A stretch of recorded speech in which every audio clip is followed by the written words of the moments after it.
itu adalah masalah konsep-konsep.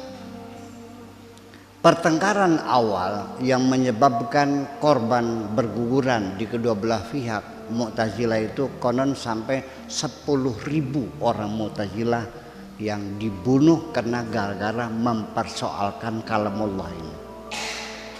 Menurut mereka Al-Quran ini adalah makhluk dicipta oleh Allah. Ahli sunnah mengatakan Quran bukan makhluk, qadim, ya, sifatun qadimatun qaimatun bidzatihi. Itu betul-betul filosofis sekali. Sedangkan Mu'tazilah mengatakan bahwa Al-Quran itu adalah dicipta oleh Allah. Allah mencipta satu perkataan. Nah, ketika menafsirkan bagaimana wa kallamallahu Musa taklima, ayat wa khalaqallahu kalaman yukallimu Musa. Itu sangat mendetail sekali ya istilahnya.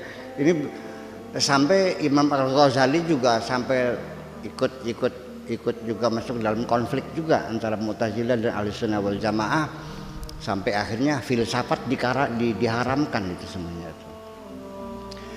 Jadi itu kita begini, kalamullah yang keluar namanya ditulis menjadi kalimat-kalimat, ada huruf, ada kata, ada kalimat, ada alinea, kan gitu, sampai menjadi kitab. Beginilah kita melakukan gini aja. Qauluhul haqqu, omongan Allah adalah hak. Allah kalau ngomong itu hak, artinya real, ada, secara physically ada. Kalau kita ngomong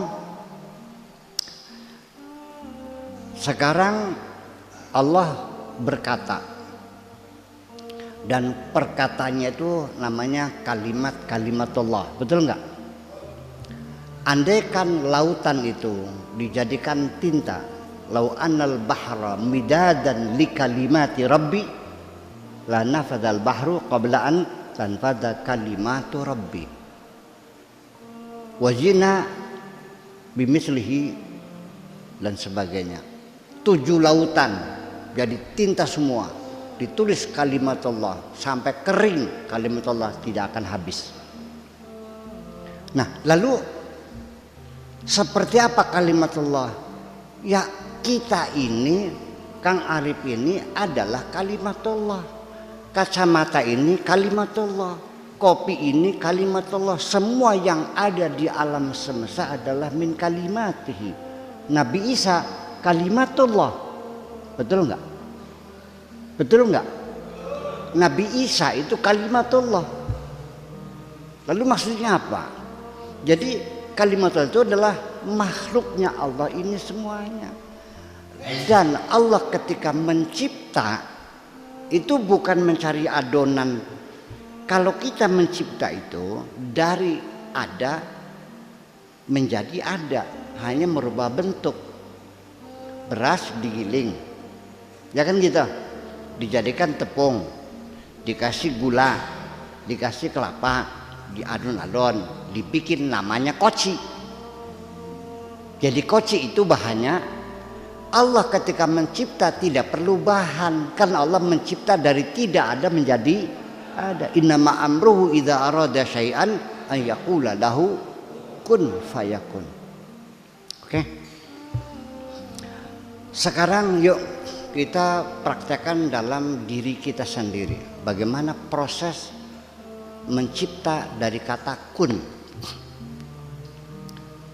Seorang arsitek diberi tugas oleh Bung Karno untuk membuat hotel Indonesia. Di mana tuh? Di Jakarta.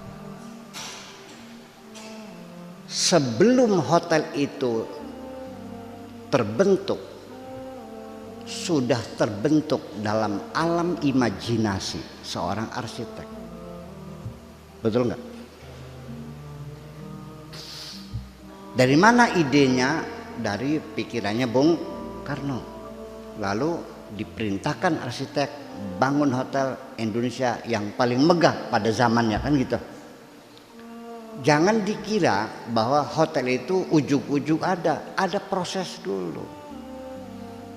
Sudah dihitung dalam imajinasinya berapa meter tingginya, lebarnya, panjangnya, kamarnya, lantainya, kerannya, warnanya, pintunya, catnya, hordengnya, semua sudah terbentuk sempurna dalam pikirannya. Maka dia seorang arsitek. Kalau saya kan bukan arsitek, kadang-kadang imajinasi saya belum sempurna. Langsung saya suruh pemborong Pak Edi, mana Pak Edinya? Oh nggak hadir. Pak Edi tolong nih bikin ini gini, pokoknya begini ya. Di tengah perjalanan ternyata setelah loh kayaknya nggak pantas kok mas pintunya di sini. Rubah-rubah salah pintunya. Itu artinya imajinasi saya belum sempurna.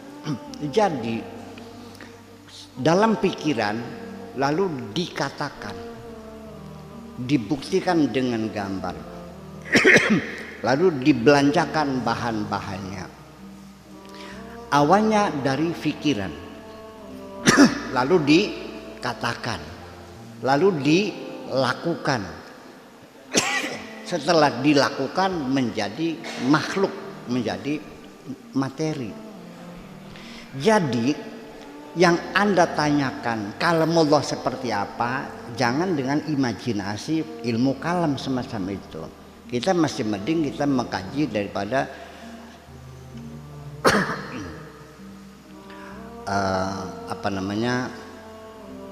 psikologi imajinasi. Silakan baca tulisan Sartre ya, psikologi imajinasi, bagaimana dia membangun imajinasi. Maka Allah itu begitu mengatakan kun, terjadi, tidak dari yang tidak ada. Jadi kalam Allah itu adalah apa? Adalah keputusan Allah untuk menentukan apakah peristiwa, apakah kejadian, apakah penciptaan suatu bukti, itu semuanya adalah kalam Allah. Begini,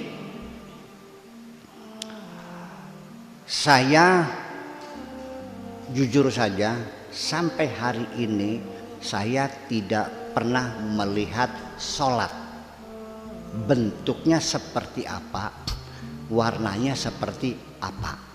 Yang bisa saya lihat adalah seseorang, Kang Arif, sedang melakukan sholat.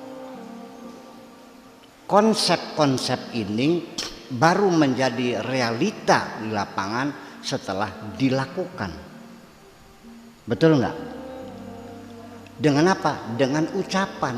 Nah, setelah kita ucapkan lalu dilakukan, baru kita menjadi kelihatan.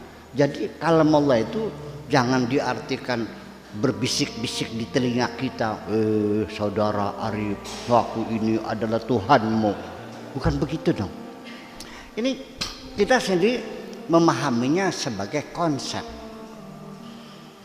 Ini saya kira mohon dimengerti, punten ya, bahwa kita itu berpikir secara materialistis, artinya secara fisik. Semuanya harus bisa ditangkap dengan mata, dengan indera. Ternyata yang menentukan alam semesta ini bukan yang fisik, tapi konsep dalam diri kita ini. Nah, makanya kapan itu konsep terjadi? Yaitu ketika diucapkan dan ketika dilakukan. Lama-lama menjadi tradisi, dan tradisi itu nanti yang mengikat perilaku kita bersama. Ketika terjadi penyimpangan, dianggap orang itu tidak bermoral. Paham nggak? Dan ini Nabi sendiri membuat tradisi-tradisi yang dengan sunnah-sunnah itu adalah tradisi sesungguhnya. Selama 23 tahun baru dianggap selesai. Artinya bukan sempurna, tapi selesai 23 tahun. Ide kita membangun masyarakat Islami di Indramayu dengan membuat visi dan misi. Tidak ada siapapun yang bisa membaca pikirannya Pak Yance atau pikiran saya apa itu remaja religius maju mandiri, karena kita tidak mendirikan negara Islam tapi mendirikan masyarakat yang Islami, Islamic society. Dengan apa? Membuat tradisi-tradisi. Anak-anak sekolah sekarang harus pakai jilbab di Indramayu. Instruksi Bupati. Nah, ini kapan menjadi tradisi? Sekarang berdasarkan instruksi Bupati. Ketika bupatinya ganti, yang tidak berpihak kepada Islam akan dilepas. Besoknya anak kita di Indramayu lepas jilbab semuanya. Tetapi ketika sudah menjadi tradisi, bupati yang lain anti jilbab, begitu dilarang akan ada perlawanan. Ini yang kita mau itu. Jadi itulah proses kalam Allah seperti itu. Ya, jadi yang nggak bisa hanya 5 tahun, harus 25 tahun kita melebihi Kanjeng Nabi harusnya. Nabi 23 kok, betul nggak? Nah itulah makanya ini yang disebut az-zikr. Inna nahnu nazzalna dzikra wa inna lahu lahafizun. Itu kalam Allahnya. Terima kasih.